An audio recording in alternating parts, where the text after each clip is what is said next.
in 2000 here in Colorado, everywhere, Oregon, Washington, the whole thing. It all started because patients who were terminal with these chronic. But no, if it gets to be that bad, it's that bad, and it's not getting any better. Is there a limit you have? I'll put up with a wheelchair, but I won't put up with being bedbound. Is there like a limit that you have? You can't feed yourself. You can't take care of yourself if you can't go to the bathroom for yourself. That's where you say pull the plug.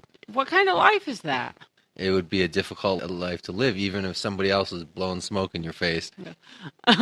Well, if it ever got to be that bad. But I know a woman, we were at a mutual friend's birthday party, and I was standing on the stairs for over 20 minutes, and she actually commented and said, "You can stand for that long?" And I'm like, yeah. She had MS. She couldn't even stand. Yeah. I mean, I think about like my brother, his last, year and a half, just really struggling, taking massive doses of oxycodone. Right. Like 80 milligrams, the stuff that would put a horse down. Taking multiple of these throughout the day and just suffering. And, it's like you can never really say what you would do until you're in that situation. I have this little stomach thing that for years has caused me pain. My little cyst back here, right? For years. To the point where the pressure, it's like, oh, just give me a knife and I'll stab myself just to relieve the pressure. Yeah.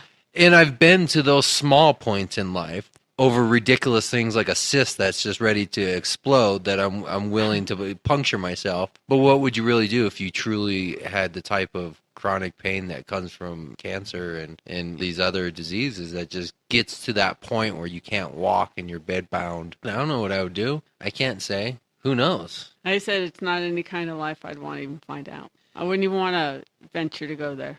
Maybe if that, you've heard of the Oculus Rift? Have you heard of this? No. It's basically a visor that they've come up with in the gaming world for virtual 3D reality game playing. And it's a big visor that goes across your face. It's called the Oculus Rift, and it gives you full sensor motion in a virtual world. What if you were bedbound and they could just basically just put a Matrix mask over you? Still no kind of life. Versus right somebody now, what do you do? Still taking care of you. Well, what do you do right now? That's. Well, I didn't say I did anything, but I'm out of the house. I'm being productive. What are 300 other million Americans doing when they get up in the morning? Getting ready for work. Job. Purpose. That sucks. Shit, I'm not alone in my quest of mediocrity.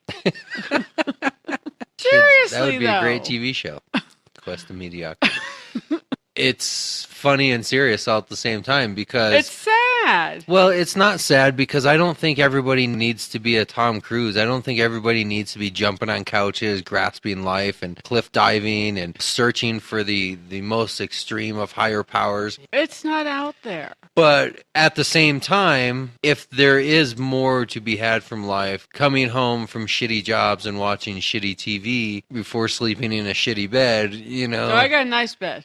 Well, then I guess life is pretty good. I was making $8.25 16, 17 years ago. So at the time, minimum wage was $5 something an hour, maybe. So equivalent, that would be like somebody today making about $15 an hour. I was 18 years old. So when you're 18, $15 an hour, that's like, hey, it's decent money. That's not bad. You got no expenses, living downtown, living the high life. Yeah. But now I couldn't get employed by Wells Fargo to save my life. So I don't know. I would like to have a job where I just show up in the morning, do some fumbling around with keyboards or whatever. Where I could just like put in some earbuds all day and listen to like my podcast, but still be able to perform my functions. Nice. Do some encoding or key and whatever. Like the change vault there. A job like that where basically you can come in, get to move around a little bit, throw some change on a scale, measure it, go in and code. Blah, blah. I could basically put in earbuds and do that job all day long if it paid decent money. And there's mediocrity. It gives you everything you need. You're happy. It lets you pursue your own thing. Not that you're happy, you're content. Well, maybe content is happiness. For some. I mean, who came up with this whole spectrum, levels? Ooh. I'm just saying. Well, I'm saying maybe being content is satisfied in the sense that, yeah, this is pretty good where I'm at, what I'm doing. And that's happiness. I don't know. You think Tom Cruise jumping on couches and jumping off cliffs is happier than somebody else? 20. All right. I'm sure there's at least 10 minutes of solid conversation in there. You think? Yeah. Well, there you go.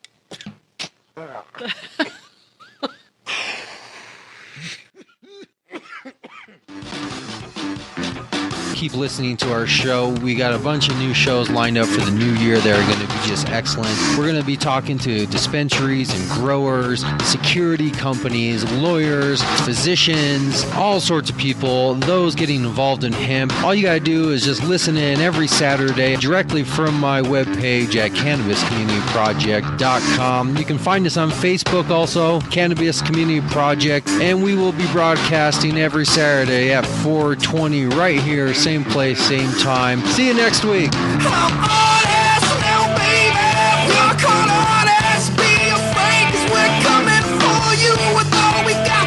Seem like much, but there's a lot of us, and none of us got secrets that's begging for a wiki link and discontent. With CEOs and cherry picking all the profits, but yo, still they want more.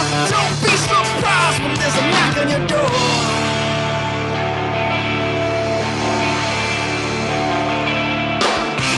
All you want is your money spent. Tell friends that's me, knock it down your door.